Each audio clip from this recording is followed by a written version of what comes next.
I feel like there's been a huge fight, or there will be. Very explosive. Like, you two have been holding things back for a while, and it's come to a point where you're just exploding. And I feel like this death card is showing that this might be the end of a relationship, or this could be the end of the way you used to react.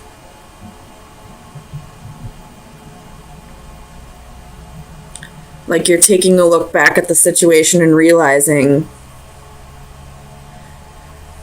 that this was maybe blown out of proportion, or that this fight or argument was bigger than what it really was, if that makes any sense. Like, if you're staying and working on the relationship, you realize that the way you reacted in the situation only made things worse. Or if this relationship is ending, you realize that this is just the straw that broke the camel's back, I guess. So I see this going one of two ways. It's all up for you to decide how it resonates. And it's up for you to decide whether this fight is the final straw, or if this is something that's going to get you to realize your part in the unhappiness in this relationship. Tell me about this Two of Swords for Sagittarius, Sun, Moon, Rising, and Venus. Two of Swords. Two of Swords. Clarify the Two of Swords.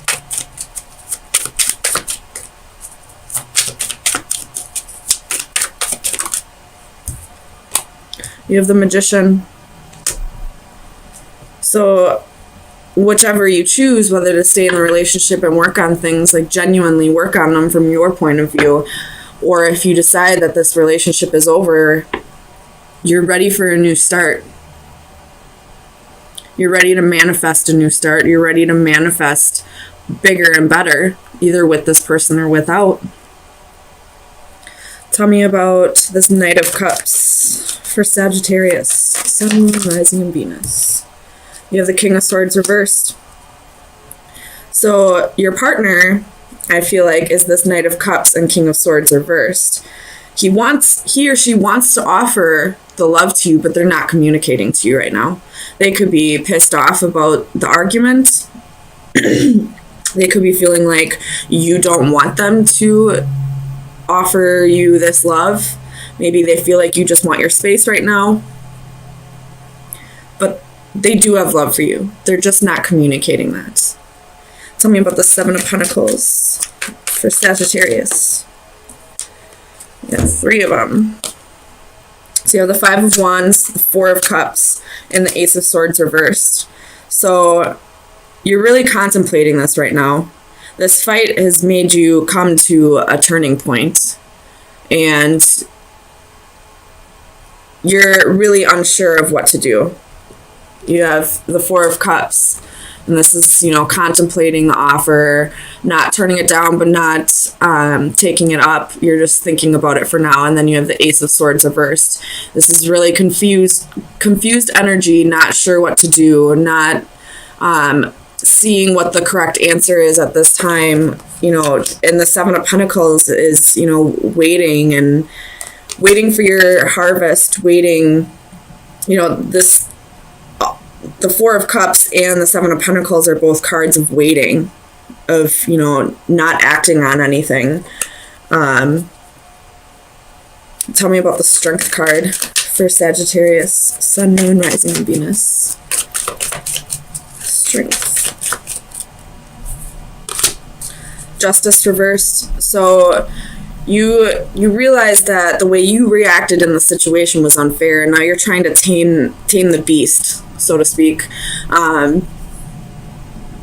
And the beast could be your pride, your ego, or it could just be that you have a temper and you're realizing that, you know, sometimes you need to learn to ground yourself and balance yourself. And, you know, if you need to step away from the situation, then step away. Take the time that you need to cool down and come back with a clear head. Or this could be, if you are breaking up, the situation was unfair. Whatever this argument was about, it wasn't a balanced argument. This person came at you with something that you feel wasn't just, it wasn't fair. And now you're having the strength to stand up for yourself and set boundaries and tell this person, you're not allowed to treat me this way.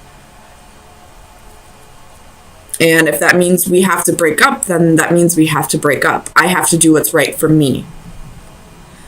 Tell me about this 9 of Cups for Sagittarius. Sun, Moon, Rising, and Venus. Page of Cups reversed. 2 of Cups reversed. So, if you are staying with this person and you do work on things, I feel like there's a little bit of arrogance and you're maybe a little pride that's keeping you emotionally separated. You're not able to come together and cooperate correctly. If I do feel like this is a separation though, with the Page of Cups and the 2 of Cups reversed and 8 of Cups at the bottom of the deck, I do feel like somebody is going to walk away from the situation because it just isn't it isn't what's right for you at this time. Doesn't mean that this is a permanent separation. This could be just temporary. But whatever this argument is, you know, it may have been over something very minuscule, something very small, but the way you both reacted in the situation said more than the fight itself. Maybe there was a lack of respect for each other on maybe both ends or just one person's end. And that's kind of showing their true colors. Because there are ways of, arguing. Arguing in relationships can be healthy. It's very healthy. But when it becomes this 5 of Wands, where it's explosive and, it could get physical, it could just get verbal where you're screaming at each other. But either way, it's not a healthy argument the way you're arguing. And there needs to be a transformation here, whether that be a break, time away from each other to really appreciate each other more, or a permanent breakup. Or if you are staying in this relationship, both of you need to take time for yourselves to really center yourself and think about how you're going to go into this relationship in a more healthy way. Where you're going to both agree to argue in healthy ways. Maybe you're going to go to counseling, both, individual and couple counseling, I feel like would be beneficial if you do want to work on this. Especially like if you are going to couples counseling, make sure you do go to individual counseling as well. Generally in relationships, the one thing that, whether, it doesn't matter the actual reason why you broke up, the overall reason is because we had something about ourselves that we needed to work on, and we weren't able to fix it in time to fix the relationship. So if you are going to go to couples therapy, make sure you go to individual therapy as well. I know with my family, we went to family therapy back when I was a teenager, and we all individually went to therapy as well. And it definitely helps, not only because sometimes there's issues that you want to talk about that you can't talk about in front of your family, or, being able to say your side of the story unbiased, without worrying about what the other person's going to say, or, worrying if they're going to twist the story at all, you'll be able to get your side out of it. So if you do go to therapy, make sure you go for individual therapy as well. So let me get you an oracle card from the Oracle of Visions. Oops.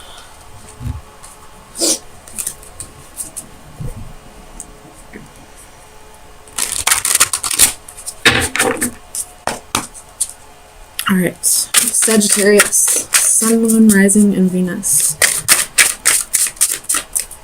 Sagittarius, Sun, Moon, Rising, and Venus. Sagittarius, Sun, Moon, Rising, and Venus. Sagittarius.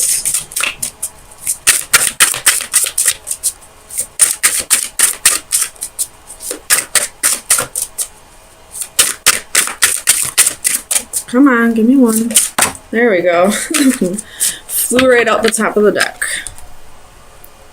Alright. It's the number 44. That is a Ascended Master number. And it's about...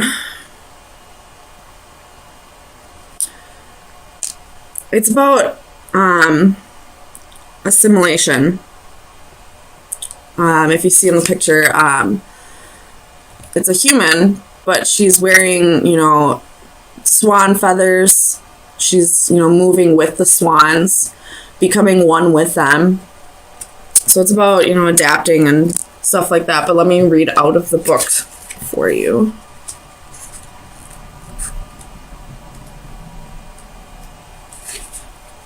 Unison, common goals, shared values, at one with others. So I feel like this is going to resonate very well with this reading. It is probably not love that makes the world go around, but rather those mutually supportive alliances through which partners recognize their dependence on each other for the achievement of shared and private goals. This card shows us a sense of belonging. We are at one with our surroundings and our relationships with others. We can move together with a common direction and purpose. Our presence is accepted and welcome. A young girl glides effortlessly through a gated lake in the companionship of a group of swans. Their speed and direction in unison, they become of one mind. They symbolize finding new friends or a group who share similar ideas. There is a strong affinity with other like-minded souls. Be wary of becoming just one of many. At some point, their actions, their direction, and their pace may not be yours. Where they are leading may not be the best path for you. So if you are staying in this relationship, really think to yourself, is this person resonating at the same level as me? Do we vibrate at the same level? Can we get to a place of common ground? Whether we disagree or not, can we get to a place where we both want to work on this? If at any point you question that, then that's your truth. If you feel at any point like you just can't find common ground with your significant other, then maybe it's time for a break. And I don't mean jumping from one relationship to another. I don't mean finding somebody who does resonate with you. I mean taking a break for yourself and to really see if where you were resonating before is where you're supposed to be resonating. And, I always feel like once a relationship ends, or if a relationship is in separation, you always need to take that time to find yourself again. Because when you are, I don't know about everybody, but when I was in a relationship or in relationships, I found myself a little confused after, wondering who I am, wondering if I had been doing the right things that were staying true to myself. So I always had to take time after the relationship to find myself again. So if you are breaking up, make sure you don't jump from one relationship to another. Take that time to really find yourself again and see where you stand on things, so that when another partner, or if this old partner comes back in, you know exactly where you stand. You know exactly what your points of view are. You know exactly what will make you happy.